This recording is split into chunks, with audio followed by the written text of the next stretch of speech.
रोहित किसी काम से घर से बाहर जा रहा होता है और वो अपनी बाइक उठाता है और घर से निकल देता है। जब वो घर से 10-20 किलोमीटर दूरी पर पहुंचता है तो क्या देखता है, रोड पर ज़्यादा भीड़ भाड़ होती है जिससे वो घबरा जाता है और जिसके बाद उसकी जो बाइक होती है वो उसे कंट्रोल नहीं कर पाता है। जब बाइक कंट्रोल नहीं कर पाता है तो क्या होता है, एक गाड़ी आती है और उस गाड़ी से उसका एक्सीडेंट हो जाता है। जब उसका एक्सीडेंट हो जाता है तो उस गाड़ी से एक महिला बाहर आती है और उसे रोहित को देखती है तो वो देखती रह जाती है। इसके बाद रोहित भी उस महिला को देखता है तो वो भी एकदम से देखता रह जाता है और सोचने लगता है। नमस्कार साथियों, मैं हूँ लखन यादव और आप देख रहे हैं हमारा यूट्यूब चैनल। साथियों, आज की यह जो सच्ची घटना है यह है आगरा की, जहाँ पर एक रोहित नाम का लड़का होता है। उसे उसके एक दोस्त ने उसे निमंत्रण दिया था, उस निमंत्रण में जा रहा होता है। उस निमंत्रण को पूरा करने के लिए वो घर से निकला था और उसके घर जा रहा होता है।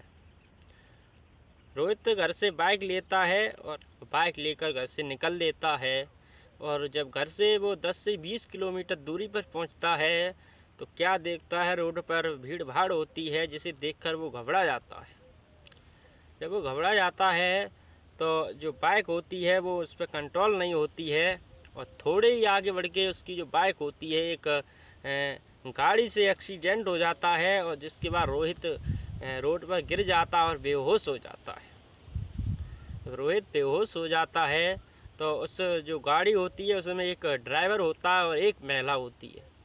जब महिला वो उस गाड़ी से उतरकर देखती है तो क्या देखती है तो देखती रह जाती है। साथियों, जिस रोहित नाम के लड़का का एक्सीडेंट हुआ था वो और कोई नहीं बल्कि उसका जो तलाक हो चुकी थी वो पति होता है। और जब रोहित को होश आता है, रोहित देखता है तो वो भी देखता रह जाता है। यानी वो और कोई नहीं बल्कि उसकी महिला सीमा होती है, जिसका उससे कुछ दिन पहले तलाक हो गया था। तो वहाँ भीड़ भाड़ होने की वजह से वो गाड़ी वाला गाड़ी भगा नहीं पाता है और गाड़ी रोक लेता है। जब गाड़ी रोक लेता है तो गाड़ी में ज़्यादा लोग नहीं होते हैं, एक ड्राइवर होता है और एक वो महिला होती है। जब महिला वो गाड़ी से उतरकर देखती है तो क्या देखती है, वो देखती रह जाती है। यानी जो रोहित होता है वो उसका पूर्व पति होता है जिससे पहले उसकी शादी हुई थी। और जब रोहित उस महिला को देखता है तो वो भी देखता रह जाता है, क्योंकि इस महिला की रोहित से कुछ दिन पहले शादी हुई थी, उसके बाद तलाक हो गया था। जब रोहित यह सब देखता है, रोहित को ज़्यादा चोट नहीं लगी होती है, भगवान की कृपा से उसे थोड़ी बहुत चोट आई थी। इसके बाद इसकी जो पुरानी पत्नी होती है सीमा उसे उठाती है और एक डॉक्टर के पास ले जाती है। वहाँ पर उसका जो भी ट्रीटमेंट होता है वो करवाती है। उसके बाद रोहित थोड़ा बहुत आराम में आता है तो सारी बात बताता है। जो सीमा होती है वो पूछती है, रोहित आप कहाँ जा रहे थे? तो रोहित कहता है, मेरी एक दोस्त है, उसने मुझे निमंत्रण दिया था, मैं उसके घर जा रहा था। तो रोहित कहता, आप कहाँ जा रही थी सीमा? तो सीमा कहती है, मेरी जो छोटी बहन है उसके कुछ दिन पहले लड़का का जन्म हुआ था और उसका आज के दिन उसका जन्मदिन है, मैं उसके जन्मदिन में जा रही हूँ। तो रोहित कहता है, सीमा आपने अभी तक शादी की है या नहीं की है? तो सीमा कहती, नहीं मैंने अभी तक शादी नहीं की है, आप बताइए आपने तो कर ही ली होगी। तो रोहित कहता, नहीं मैंने भी शादी नहीं की है।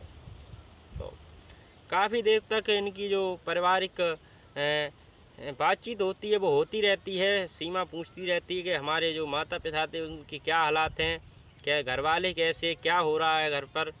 तो रोहित सारी बात बताता है कि जो हमारे माता पिता वो ज़्यादा बूढ़े हो चुके हैं और घर पर कोई रोटी पानी करने वाला भी अब नहीं है और बहुत ही परेशानी हो चुकी है घर पर।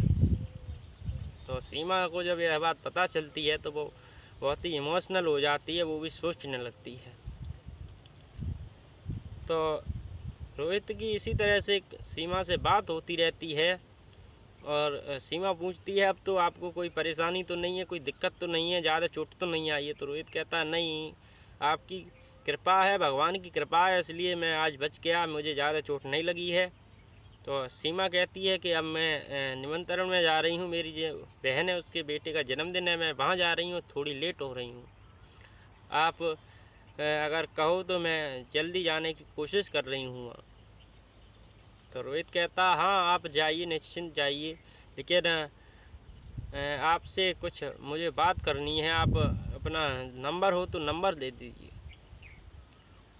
तो सीमा से वो रोहित नाम का लड़का जो होता है नंबर ले लेता है और रोहित अपने दोस्त के यहाँ पर चल देता है और वो सीमा है वो भी चल देती है।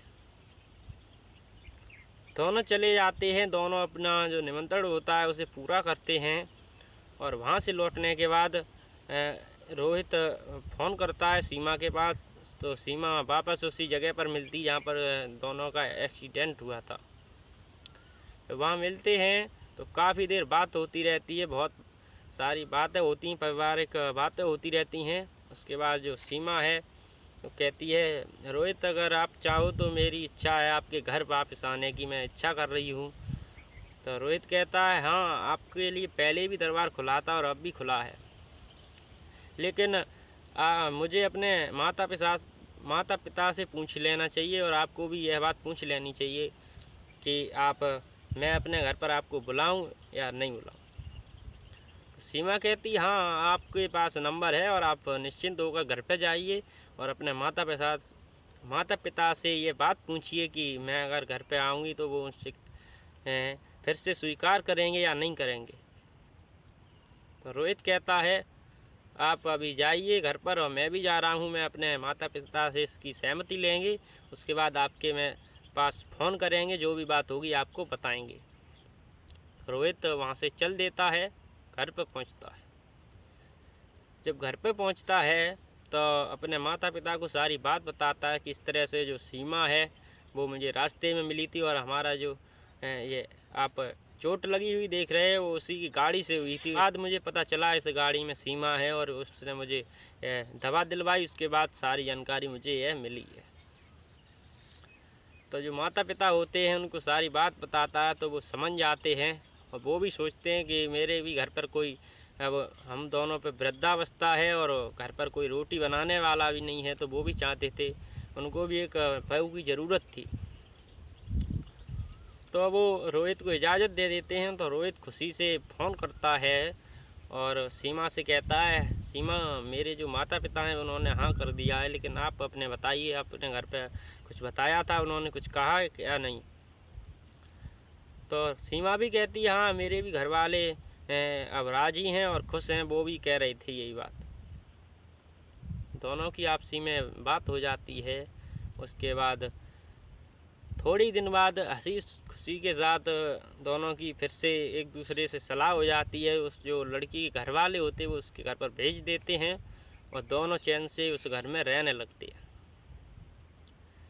तो साथियों देख सकते किस तरह से एक लड़का का एक गाड़ी से एक्सीडेंट होता है जहाँ पर दोनों की मुलाकात होती है और मुलाकात होने के बाद दोनों की एक साथ फिर से नई ज़िंदगी शुरू हो जाती है। तो इस कहानी से सुनाने का उद्देश्य किसी को परेशान करना नहीं है, किसी को धमकाना नहीं है, किसी का दिल दुखाना नहीं है, बल्कि इस कहानी का उद्देश्य यही है कि संसार में इस तरह की कहानियाँ हो रही हैं उनको सुना जा सके और आप तक पहुँचाया जा सके। इसी के साथ साथ मैं आपसे एक ही रिक्वेस्ट करेंगे, अगर चैनल पर आए हैं तो चैनल को सब्सक्राइब कर लें, क्योंकि इसी प्रकार की वीडियो इस चैनल पर अपलोड करते रहते हैं। तब तक के लिए धन्यवाद। मिलते हैं अगली जोरदार कहानी के साथ। वेट करिए हमारी अगली कहानी का। नमस्कार, जय हिंद।